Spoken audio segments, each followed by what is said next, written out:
So, magandang araw sa inyo lahat, mga kapodcast. So, eto na yung pinaka-iniintay na natin lahat.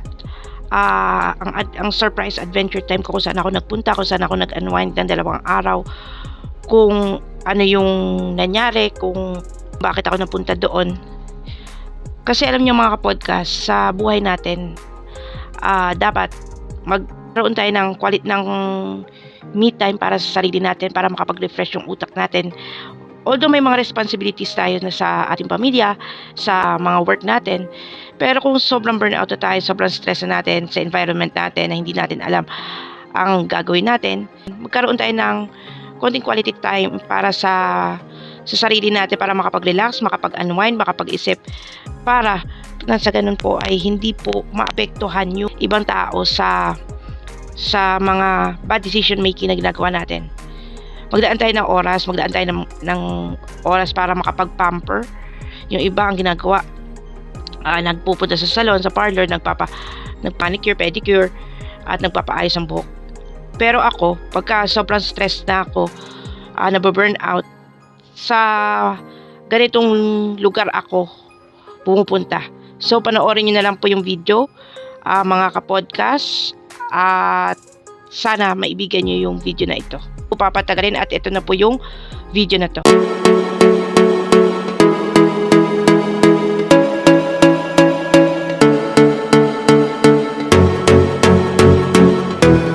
So, ayan mga kapodcast, kakatapos ko lang kumain.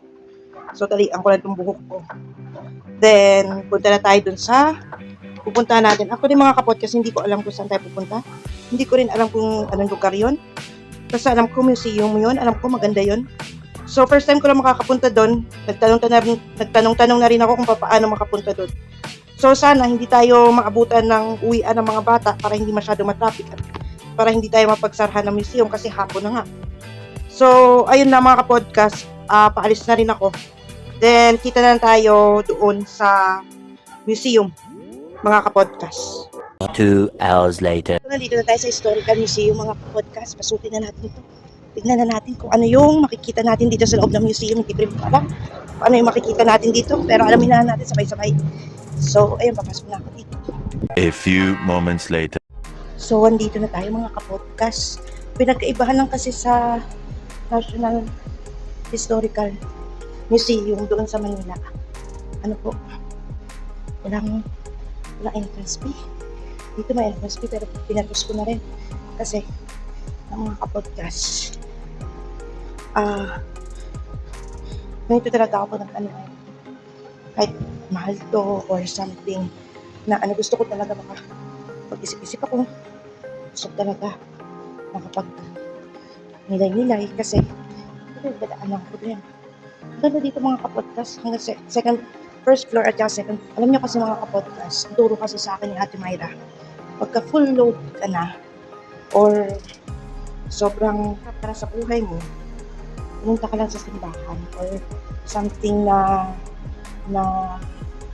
kapag-refresh ka ng utak mo and start a new day na kung saan kasama mo yung na kung saan ikaw lang mag-isa, kapag-isip-isip ka.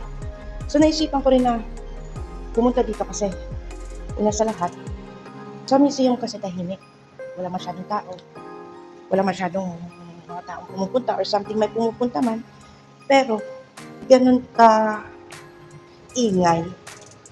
Kaya nga ang ginagawa ko kasi na kung saan gusto ko makapag-unwind, ito yung naisip ko. So ayun, ito na yung great adventure natin. Papakita ko na sa inyo mga kapodcast yung ganap dito sa museum.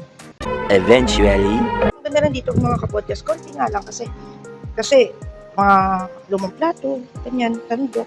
Ito na yung makikita mo. Dito sa second floor. So, malaki naman ito yung museum nila mga kapodcast.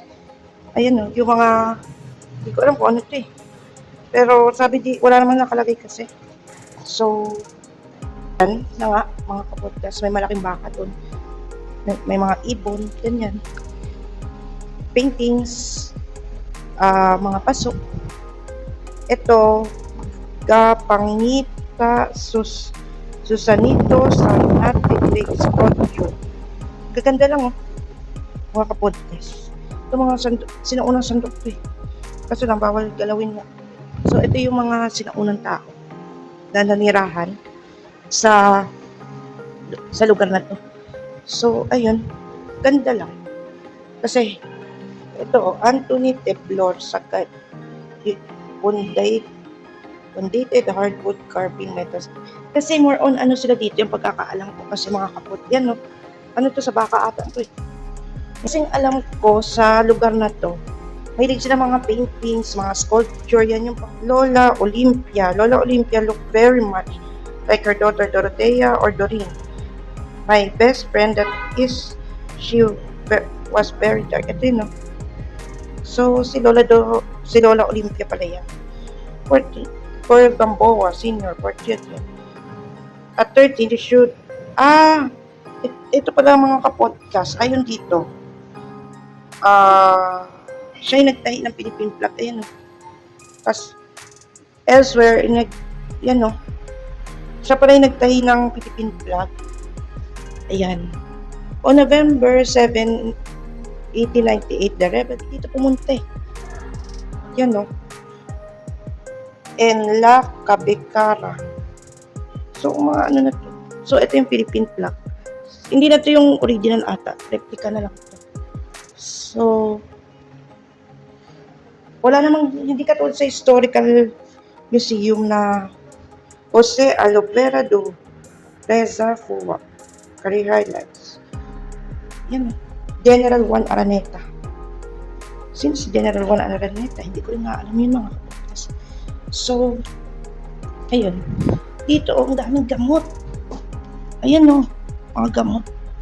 Lolo Leandro in his 80s. Ayan o. Grandchildren. The House of Joaquin District, Silay City, 88. Ayan pala si Leandro de la Rama Locsin. Siguro siya yung nag-invento ng mga mga gamot. Gamot ang dami. Tapos ito, mga lumang La Independencia. Mga lumang isang kapan. Mabigat lang yung pakiramdam ko dito kasi hindi ko alam kung bakit. Ayan no, yung mga sinaunang raha, sungka. Iba yung pakiramdam ko dito mga kapodcast. Parang may something sa lugar na to. Although nakakaramdam po ako ng Spanish book pa na language literature. Ayan no, gaganda lang kasi na-preserve na talaga nila. Ayan no. So, ayun yung mga sinaunang mali. May entrance nga pala dito mga kapodcast na 120 para sa PWD senior o 150 para sa mga regular. Yung mga hindi senior, ganyan. So, ito naabutan nyo pa yan. Ang laki ng lighter. Gaganda ng mga kapodcast. Hindi ko alam kung ano, pero ang gaganda dito sa loob. Wala akong masabi. Gaganda lang. Ito ba? Sinaunang banga, oh. Ayan yung sinaunang Arinola. Iba talaga dito mga Orinal Chamber Pot under the wash stand. Andaw yata yan. Ito yung sinaunang study table pala mga podcast. Ayan no. La Democracia. Ayan no. Si Jose Rizal, oh. Epic. Ang gaganda lang. Gaganda lang din mga podcast. Look at, ito mga modern, paintings. Siguro, dinonate sa kanila to. May mga ngilan din na pumupunta dito. May mga tao na rin pumapasok. So, ayan no. Look at the cathedral. Ayan no. Binomba ata yung cathedral dati. Yung simbahan. Ayan no. Gaganda lang. Diario Cajamayor. Replit mga ito yan. Kung relihiyoso kayong tao, ang dami makikita dito. Pwede hawakan mga sinaunang ayan o. Ayun o, sinaunang mga rosary. Ganda lang din. Ayan. Meanwhile, Yung bangka. Kaya pala dito nakuha yung ito o mga talibong. The talibong is a source said to be Dario. So, ito mga sinaunang bangka. Yung mga kapodcast ako. Yan. So, konti na makikita mo dito sa second floor. Ito mga sibat, meron din kami ganyan. Naalala ko nung bata ako na yung pinapalaro sa akin, mga pana. Ito pang bayo. Ang tawag dito sa kanila, lusong. Lusong. Hindi ko rin po alam kung ano yung tawag dyan. Ito, alam ko to. Insenso, kamangyan, bottled with cross. Yan o. Mga lana. Sibit. Sa mga uso, ganyan. Sibit ang tawag sa kanila. So, babaylan. Ayan ang babaylan. So, ayan mga kapodcast, maganda. Mga bato. Burial jar. Kaso lang sira-siraan. Yung burial jar, diba ko na. Ito siguro yung mga nakuha. Yung may makikita dito sa loob ng second floor. Kasi, sinasabi naman sa inyo pagpasok, unahin daw yung second floor bago sa first floor. Baliktad naman doon sa museum. Unahin yung sa National Historical Museum. Sinasabi kasi doon na unahin mo na yung first floor, second floor, hanggang fourth floor. Pero dito unahin yung second floor. So, mga kapodcast, ganda rin dito tahimik. Makakapag-isip ka. Makakapag-unwind ka ng gusto. Kasi, ganun ginagawa ko sa Maynila. Pagka sobrang bigat na bigat na ako sa nararamdaman ko. Sobrang hirap na hirap na ako sa pinagdadaanan ko. Sa buhay ko, ginagawa ko talaga. Pumupunta ako, nililibang ko yung sarili ko. Pumupunta ako sa isang lugar na hindi ko pa napupuntahan. Pumupunta ako sa isang lugar na hindi ko pa na venturean. Kasi may talaga ako sa adventure mga podcast. It's about time na rin naman siguro na mag-unwind ako. Ang tagal ko na rin na hindi ako mag-unwind. Lagi ako nasa mangrove. Devotion, uwi na sa bahay. Matutulog, magpapahinga. Siguro it's about time na rin naman siguro na yung me time ko na ganito na kung saan hindi lang puro sa sarili ko yung isip ko, hindi lang puro yung problem, yung trabaho yung iniisip ko, yung parang me time lang na ganito, ganyan. Kahit, although sobrang expensive lang, na 120, affordable sa mga students. Pero, for my part kasi, kung ganito lang yung makikita mo, it's just a place with a jar of artifacts and all. Hindi worth it yun. Para sa akin, hindi worth it yung 120 or 150 mo na price. Kasi ito na naman makikita mo, lumang cement, lumang sahig, mga ganito. Pero na-appreciate ko, ang ganda ng mga paintings kasi sabi nila, nagalala nga sila sa paintings. Pero alam niyo mga, namimiss ko sa mga ganito mga paintings ko yung kasama ko yung mga kaibigan ko sa ganito adventure. Namimiss ko si Ate Mayra, si Ate Joy, yung mga babala. So, pero may mga bagay talaga sadyang kailangan ikaw lang mag-isa. Gawin nyo rin ito mga kapodcast. Pagka sobrang bigat na kayo sa pakiramdam ninyo, yung gulo-gulo na yung utak mo, pumunta kayo sa isang lugar, mag-unwind kayo, mag-isip kayo. And then after that, balik kayo sa realidad ng buhay na ito yung kakaharapin ko, ito na yun, handa ka na mag-move forward. Kasi, ito yung kasi mga kapodcast. May isang tao, gusto ko i-boost up yung moral niya, yung ano na yun. Hindi siya tinadown na ibang tao. Ayaw ko kasi na nagda-down ng isa, hindi, ayaw ko kasi yung may mga tao, hindi na down yung kapwa nila. So, I want to give her a boost of na hindi ganyan yung taong yan, hindi ganyan yung pagkakakilala ko sa kanya. Iba yung pagkakakilala ko sa kanya. So, yun na yung iniisip ko that time. So, yung nasama niya ito, may ginawa siya sa akin, hindi maganda. So, I feel down. I feel parang napamasama pa yung ginawa ko. So, na-realize ko rin sa buhay ko na si God lang dapat yung pagkakatiwalaan ko. At yung mga taong ibinigay at iniatang ng Diyos para mapabago at mapaayos ko sa buhay ko.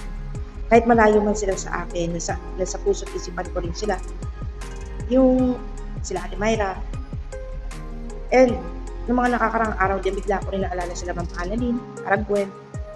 Yung lungkot, saya. Pero yun nga, siguro, it's time for me to take a break. It's time for me to take a break na kung saan gawin ko ang lahat para makapag-isip-isip. So, masaya na rin ako sa nangyari sa ganitong adventure.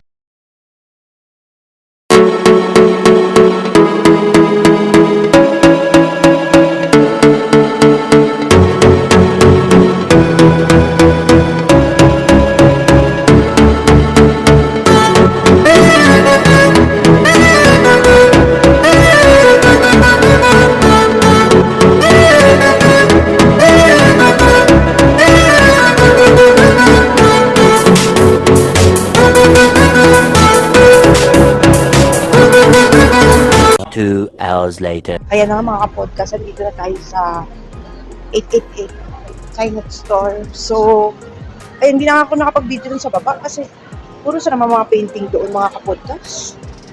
Nandito tayo ngayon sa 888 Store. Parang mini Divisoria nila sa Maynila. So, hindi ko rin din alam. Ito yung mga common na mga nakikita sa Divisoria. Yan. So, magliliputan muna ako dito saglit. Then, kung makakain tayo dito, kakain tayo. So, kita lang tayo mamaya, mga kapodcast. Eventually. So, ayun na nga mga kapodcast, kain na tayo. So, bumili na ako dito na makakain. Nagugutom na ako. So, baka makapiright pa ako kasi may kumakanta sa background. So, ito pa rin pagkain ko mga kapodcast. Yan, whole chicken. Tapos may libre na siyang drinks. 79 pesos lang. So, kain na ako dito mga kapodcast. So, tapos ko kumain siguro uwi na rin ako. Mga kapodcast. Hiya kasi ako mag-vlog na habang kumakain. Hindi katulad doon sa talabahan na pwede ako mag-vlog. Kasi dito daming tao na hiya ako. Nakikita na tayo mamaya mga kapodcast. Tapos ko kumain, uuwi na rin ako kasi pagod na ako sa adventure ko. Kita na tayo mamaya sa bahay. Mga kapodcast. One eternity later. So, ayan mga kapodcast, kakauwi ko lang sa adventure natin. Nakakapagod man, pero masaya rin na experience to sa part ko. Kasi nga po, plus ako ng mga bagong, mga historical na mga tao, kung saan nag-umpisa, kung saan nagmula. So, para sa akin, yung adventure ko na to, ng buong maghapon, buong araw, is sobrang saya na nakakapagod kasi nakapag-unwind ako, nakapag-refresh ako ng utak ko, and makakabalik na ako sa dati kong ginagawa. So maraming salamat po mga kapodcast sa pagsama sa akin. Please don't forget to like, share, and subscribe mga kapodcast.